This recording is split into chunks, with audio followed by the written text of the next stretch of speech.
2019, I get to my office, sit on my desk, and as usual, start with my emails.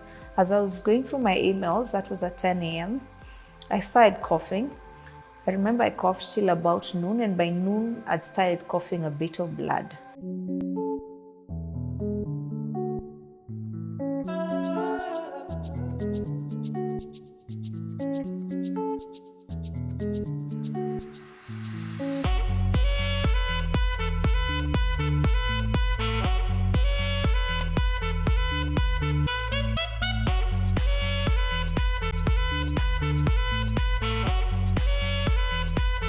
My name is Lucy Kingori.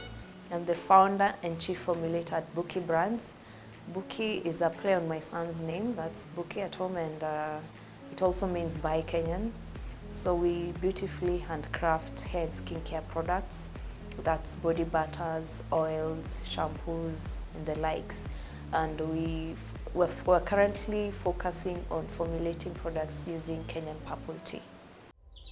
Before we come up with a product, we usually do a bit of R&D. We actually started doing a bit of R&D. We just started doing R&D in the last, say, 2 years. Before that, we used to just wing it. Mostly because I used to be a one-man show. I didn't have a team and all that. So now we do R&D, find out what the gaps are in the market and what the needs are for various people. Then we see what solutions we can give them. So then we go into a lab, see what we can come up with, do the testing on various skin types or hair types, get the correct packaging. As you can see, we have very beautiful packaging. Then now we go into the market. So we solely sell through distributors, that's various cosmetic shops.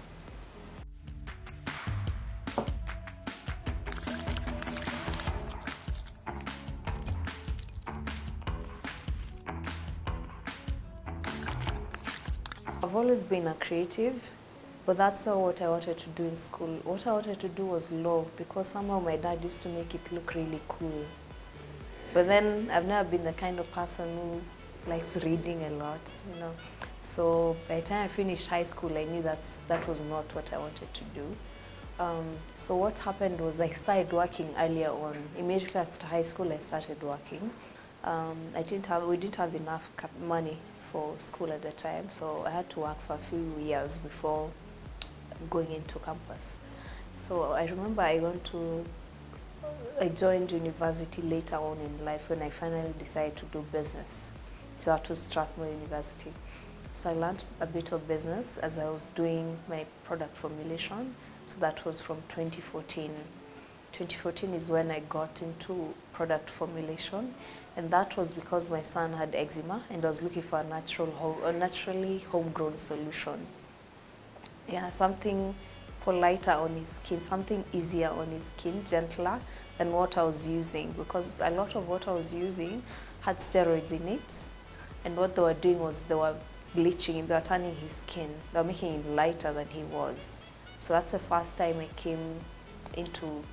got into products. I started by selling shea butter from South Sudan. That's bringing it into Kenya and packaging it. Slowly I started doing courses on soap making. That's at KD. Then I started making soaps using shea butter. So I remember I made my first shea butter soap because now my friends were interested in the products I was making. So I'd make for them the shea butter soap and I'd sell together with the butter. So by that time I decided to turn it into a business.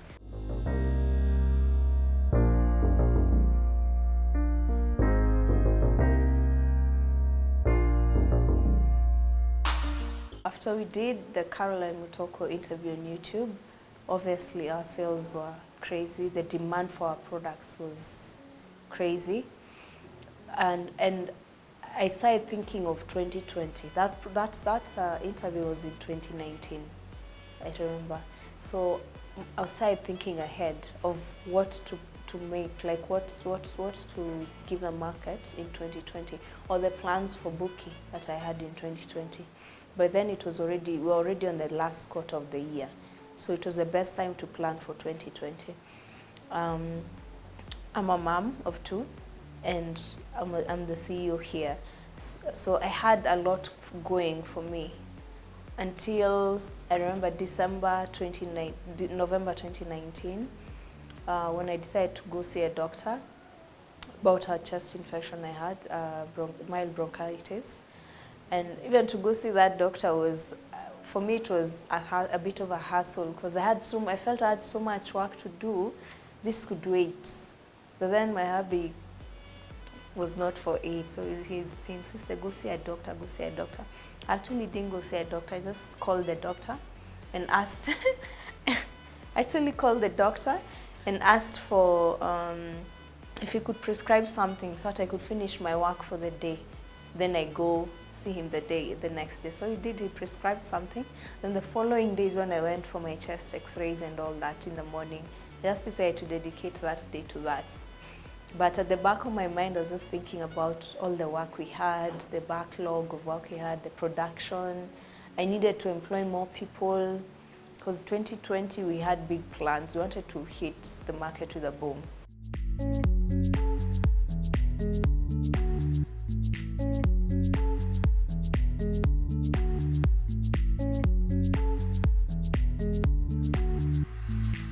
Smack in the middle of this, I get sick. The x-ray showed an infection, so what I did was, I took my medication, but I still came to work once in a, I think I was supposed to be off for a week, but it was very hard for me. I felt the pressure. I had so much pressure from work. I had my kids at home, so there was no gap. It was not even up for discussion, me being away from work for a whole week. So during that week, I'd come to work maybe half day, I'd go home and rest. Half day, go home and rest. By the end of the week, after a week of medication, I was feeling better. So I went back to our family doctor for a review. So while I was there, I decided to ask him for something, to give me something stronger than Panadol, because for as long as I could remember, I always had a headache. I think it was 2 years. And what happened was I always blamed it on the last CS I had. Because we were always told after a CS you get headaches. So between the CS and my work, I was sure that was the cause of the headaches. But they were not going anywhere. They felt zero for Panadols. Sometimes I just go sleep, I'd wake up, the headache was still there. I kind of got used to the headache. It became part of me, which was wrong. So on that particular week in December, when I went to see our family doctor, I asked him for something stronger than Panadol. I was tired of taking Panadol. And he remembered I'd been talking about the headaches for about close to 2 years. And he said, I know. No, for this one, I'm not prescribing anything. He made me sit down. I was actually on the way out. So he called me back, made me sit down. He asked me for other symptoms. So I told him I was sensitive to white light. So I often felt dizzy, randomly, and I'd feel it coming, so I'd look for a seat immediately. And I'd sit, in a minute it would be gone. So for him, what he said was he wanted to rule out the worst case scenario. So he was happy with the tests results coming back negative, instead of me sitting and assuming there was nothing, as opposed to me sitting and assuming there was nothing. So the following day, I started with the kidney and the liver tests. I did my thyroid. Then I went and lined up for a CT scan. The day we were going to collect the CT scan, my husband offered to come with me. So when we got there, on the day we were meant to pick it, they told us to give them one more day. So we asked why. They said we want to make sure we're seeing the correct thing. So of course we got a bit worried. Like, okay, maybe the machines were not working well, So we decided to just come back the following day. The following day when we picked the scan, we took it back to our family doctor to try decipher the language. He looked at the CT scan and translated it for us. So he showed us the cause of the headaches and the dizziness and all that. There was a growth. It was about 4 centimeters wide, the size of an egg, on the frontal lobe of my head. So he told us, he proposed we immediately go see a neurosurgeon. We were so confused. We're like, wait, it just came in for a headache. How does it then turn to a growth in the brain, you know? That's, unfortunately, I'm the kind of person who I was thinking, those are things that happen to other people, not me. I've been eating well, I don't drink, I sleep a lot sometimes, no. So why do I have this thing, you know, and what is it? Is it cancerous? So he told us, let's go see a neurosurgeon, and we tried. I remember it was about at 5 o'clock when we finished with the family doctor, and we tried catching the neurosurgeon that he'd recommended at Nairobi Hospital. Unfortunately, by the time we got there, he had left for the day. So we booked an appointment in a week, so it was the longest week of my life. I was trying to Google all the language in that, the report that came with the scan. I tried to Google all the words, nothing. So we had to wait. A week later, we got to see the neurosurgeon, and I was hoping he'd tell me, we'll just keep you on medication for a while, and then this thing will go away. But he looked at the scan, and he asked, the first question was, how soon can we perform surgery? Are you ready? Seeing what he was talking about, then he proceeded to explain. I had a growth, it was called a meningioma. It was benign, but there were risks of it staying where it was, because it was taking up a space where my brain was supposed to be.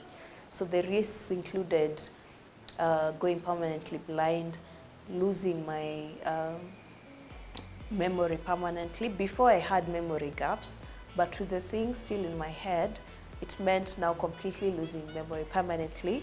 So my husband, he does not like taking risks, especially where health is concerned.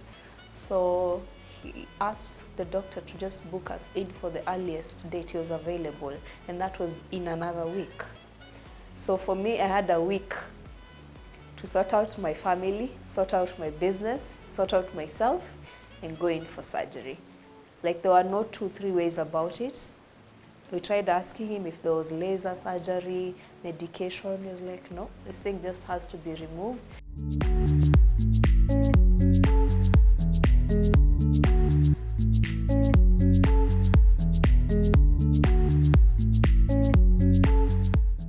Immediately the doctor mentioned surgery. I actually thought I was dreaming. I thought I'd wake up the next day and it would just be a nightmare, just a bad dream. I couldn't possibly imagine going through brain surgery. I mean, according to me, I felt very healthy, you know. Then, like, it took, I think, a whole 2 days for me to accept that was the case. And for me to allow my husband to move forward and book the surgery date. So I was confused. I was wondering, okay, what if the surgery goes wrong? Do we even have proper neurosurgeons in Kenya? My 2 boys, what would happen to them if I went to surgery and it backfired? Or if I went to surgery and then I had to stay at home or in bed for 2 months, what would happen to them? Would they really understand? Then my business. I was wondering, so I'm in hospital, how will Buki run? I'm the one with the vision. What happens? So I remember I contacted my colleague, she's not here right now, and I explained the situation to her, and she was more than happy to help. She was very organized. She's the kind of person you could trust with your business. So she asked me what exactly I needed her to do, and I explained where we were at. Fine, she would not be able to continue with our vision for 2020, but she was able to assist with the day-to-day runnings of the business. That was, I think, the craziest week of my life. It was hectic. So we did a few final blood tests for the doctors. We booked the day for surgery. As I mentioned, my mom had eye surgery, so we dropped her and picked her from surgery the day I was going into hospital. We dropped her home, and I went into hospital. Again, the longest night of my life. I'll say I'm lucky because it was in December. One reason we opted to get over and done with it was because it was in December. Schools were closed and business was a bit slow for, I think, because sorry, opted to do it in December because schools were closed and business was slowing down as people were going on holiday. So I prefer doing it and just getting over and done with it. When I finally came to terms, I opted to just have it done in December so I could move forward in January. I could start healing quickly in January. So all that we packed, went to hospital, longest nights of my life. The day of surgery, the surgery was moved 3 times. I didn't understand why. At 4:30, they wheeled me to surgery. They helped me calm down. Then now the procedure started. It was an 8-hour procedure. It was a sensitive thing because of the nerves the growth was seated on. So it took 8 hours. So I remember my husband, I remember telling my husband to just go home and come back later when it's done, and he didn't. Because after surgery, when I remember they woke me up to make sure everything was okay. I remember I saw him and I was wondering, what are you still doing here? And I asked what time it was. It was about 12:30 at night. So after that, I think I was in HDU for a number of nights, then moved now to the room to begin my recovery. When I woke up in the room, he was the first person I saw, and I was happy because for me, I didn't know how the surgery would go. So me recognizing him was a big deal for me. I felt like, okay, so I've not lost my memory. My memory is still intact. But then my head was heavily bandaged. I had this drip for fluids. It was attached to my head and all that. So when I could talk, I remember I asked him not to allow me to have visitors because I didn't understand myself, so I didn't want to try to be a host. I didn't understand what was happening. I was a bit confused. I didn't know how the healing would be, what next, and all that. So I didn't actually have visitors in hospital. At this point, I'm actually more grateful for health because I never in a million years thought I'd be up and about this soon. It's been 3 months. I still have to take a concoction of medicine because of some of the side effects of surgery, like seizures, the memory gaps, sometimes the moods. You can wake up and you don't want to see anyone, including yourself. So you have those days. It's confusing, actually. The seizures will end, but I have to be on medication for 6 months. As the brain, you see, the brain is healing, and the brain is like a sponge. So if you kind of feed it with too much info, it starts giving you signs, and seizures are signs that you don't ignore. So you're expected to have seizures after the procedure, but if the seizures are a bit much, then they check to see if there's a problem. So I've had seizures, yes, but now I know how to control, so I don't overdo it. I listen to my body. When I feel like I've had enough, I start feeling fatigued, I just stop. Fatigue is a trigger. Sometimes you'll even wake up for 2 days, you feel constantly fatigued. You don't understand why you're tired, but it's your brain that's tired. You're just tired, you can't do anything. You can't even get into the shower, It's crazy, you get those days. Then there are days you have your burst of energy, so you think you can do everything, but then your brain reminds you to just take it easy. It's still healing, it will take a while. Yeah, remember the space where they removed the growth, the meningioma, the brain has to fill up that space. So as it's moving, it has some side effects or some signs. Yeah.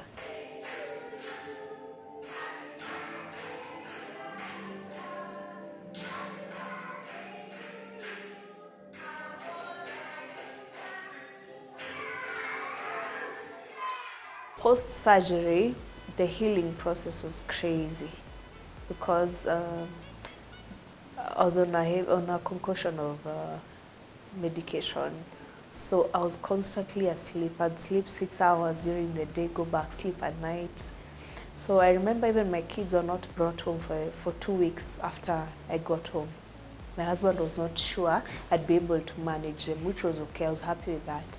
And coming from hospital, I'd stopped by his mother's house to check on them, and she'd actually fattened them up. They were happy. They're not in a rush to go home, so I was comfortable, I was happy. So I began the healing process, a lot of confusion. I needed to get back to the office, but my body was not allowing me. The best I could do was phone calls and emails to check up on the girls at the office. But they were doing so well. They constantly emailed reports. My husband looked at them. He's a very smart man, so he's all round. He's able to manage all that. And I decided to also be selfish. I was not going to push myself the way I used to push myself before. I decided to only do what I could and to always make time for family. There's this thing as women entrepreneurs we do, you hire a house help. So this house help will even be the one feeding your children and putting them to bed at 10 p.m. Why? Because you're working. For me, that's a no-no. I get home at the right time, I hang out with my children. When I wake up early. Towards the end of last year, I'd gotten used to waking up at 4 a.m. to try and do as much as I could so I could go home early and hang out with my boys. So I've made that a priority. My family comes first. My health, I'm not risking that for any amount of money. I'll make the money, I'll be wise about it, I'll do the business, I'll run the business, but I will not risk my life while doing it. I will pay attention to not any small thing, I'll pay attention to my gut feeling. If something feels off, I will go to the hospital and I'll see a doctor. So what I've realized is as female entrepreneurs especially, as moms, we don't have time for ourselves. So for example, if I have a flu and my son is there's something bothering him, I'll not take time to take care of my flu. I'll want to sort him out first and all that. But you realize if you don't take care, for example, of that flu, you might infect him. You're not helping him in short. You're not helping anyone if you're not 100%. So you have to pay attention to some of these things. Then something like what I had, the reason for me it's a big deal, I'm grateful. I'm grateful to God it's benign. But it could have caused other problems, permanent memory loss and all that. All while I was taking Panadol, thinking it was just a regular headache. Fine, right now I've lost my sense of smell, but I'm okay with that. Those are small problems. Everything I eat tastes like soap, but it's okay. Once I'm done with medication, we'll sort that out. I'm alive, I'm working. I feel like I have a new lease to life. I have a chance to redo or to do things differently. For people out there struggling with drastic changes in their lives, yes, you can't avoid feeling the way you feel. Immediately, whatever the situation is, immediately you get the news, you can't avoid. So I always advocate for this. You want to feel down, take a day. Take a day to yourself. If you need to cry, do it. If you need to scream, do it. Take your 1 day or 2 days, then bounce back, because you have to continue with life. Life has to go on. You can't be putting yourself down because of things you have no control over. And as I said, life continues with or without you get. So just kind of pull yourself up. As women, we're strong. I believe we are. I believe we're very strong. So take your time, take your 2 days, take your 1 day, cry about it, get stressed about it. Then now try to think of positive ways or ways of moving forward. If you need to talk to someone, reach out. For me, for example, I'm happy to help anyone who's confused about such things. I mean, injoma growth and all that, people going through surgery, because I know it can be done and you can come out of it successfully. We only have one life. We only have one life.